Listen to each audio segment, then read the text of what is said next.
का वेलकम करता हूं, आप लोगों का शुक्रिया करता हूं कि आपने इस प्रेस कॉन्फ्रेंस के लिए टाइम निकाला।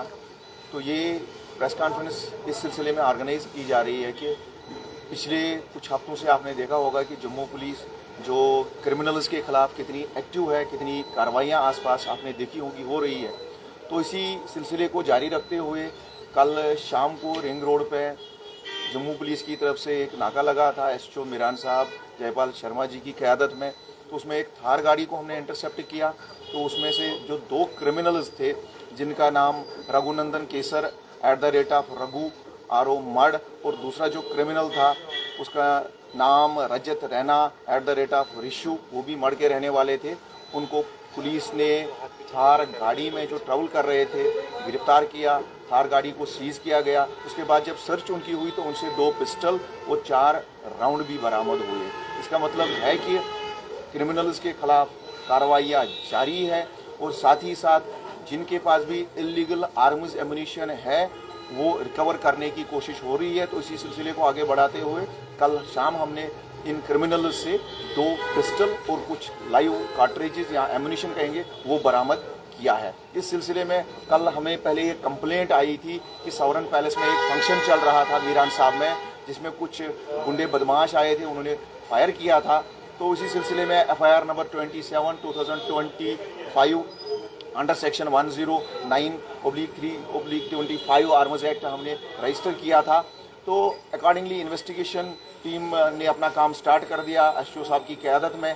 तो इसी सिलसिले में जब ह्यूमन इंटेलिजेंस और टेक इंट की वसादत से हमने एक अच्छा स्पेसिफिक जो इंफॉर्मेशन डेवलप की, उसी बुनियाद पे रिंग रोड पे नाका लगा और जो ये थार आ रही थी इसको इंटरसेप्ट किया गया। इंटरसेप्ट करने के बाद दोनों क्रिमिनल्स को गिरफ्तार किया गया। तलाशी के दौरान 2 पिस्टल भी बरामद हुए हैं, एमुनिशन भी बरामद हुआ है और थार गाड़ी को भी सीज किया गया है।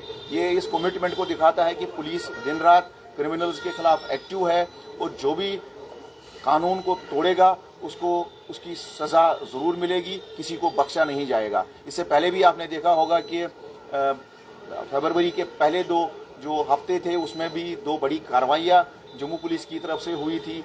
पहले आपने देखा होगा कोटली मियाँ फतेह में 2 क्रिमिनल्स को पकड़ा गया था जिन्होंने पुलिस पे वहाँ से फायर किया था। तो रिटिलिएशन में एक जो क्रिमिनल था या गैंगस्टर जिसको आप बोलेंगे परमजीत कुमार @ झुंगी, वो जख्मी भी हो गया था और दूसरे जो अर्जुन बिल्ला करके था उसको गिरफ्तार किया गया था।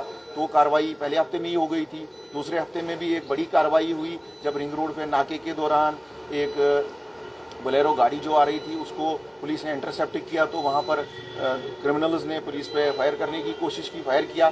तो जवाबी कार्रवाई में एक जो दिलजोत पंजाबी करके क्रिमिनल था या गैंगस्टर था उसको पुलिस ने उसी वक्त गिरफ्तार किया था और दूसरा उसका जो साथी था अन्नू, आप समझ रहे हैं कि कुटवा का रहने वाला है, उसको भी गिरफ्तार किया गया है। इसका मतलब है कि इस हफ्ते में भी कार्रवाई हुई है। कल जो कार्रवाई हुई है साथ साथ पूरे फरवरी या जनवरी से लेकर हमारी कार्रवाइयाँ गैंगस्टर्स के खिलाफ या जो क्रिमिनल एलिमेंट्स हैं वो जारी है। और हम यकीन दिलाना चाहते हैं कि लोगों की लाइफ एंड प्रॉपर्टी की पूरी तरह से सुरक्षा की जाएगी और जो भी कानून तोड़ने की कोशिश करेगा उसको बख्शा नहीं जाएगा।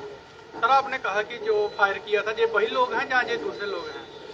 हाँ बिल्कुल, जिन्होंने कल सवरन पैलेस पे फायर किया था वहाँ पर तो उन्हीं लोगों को तो हमने चंद घंटों के अंदर ही गिरफ्तार किया। आप समझ सकते हैं कि पुलिस कितनी एक्टिव है कि चंद घंटों के अंदर ही इनपुट डेवलप किया गया, स्पेसिफिक इन्फॉर्मेशन डेवलप की गई और कुछ घंटों के अंदर ही इनको गिरफ्तार किया गया। ये वही लोग। इस तरह से शादी के फंक्शन में इनकी तरफ से जो फायरिंग की गई इसके पीछे का मकसद सिर्फ अभी तक कुछ पता चल वो इन्वेस्टिगेशन हो रही है कि हम देख रहे हैं कि इनके कनेक्शंस किन लोगों के साथ जुड़े हुए हैं, क्या कोई पीछे और भी गैंग है जो इसके पीछे काम कर रहा है, तो उनके खिलाफ भी कार्रवाई की जाएगी।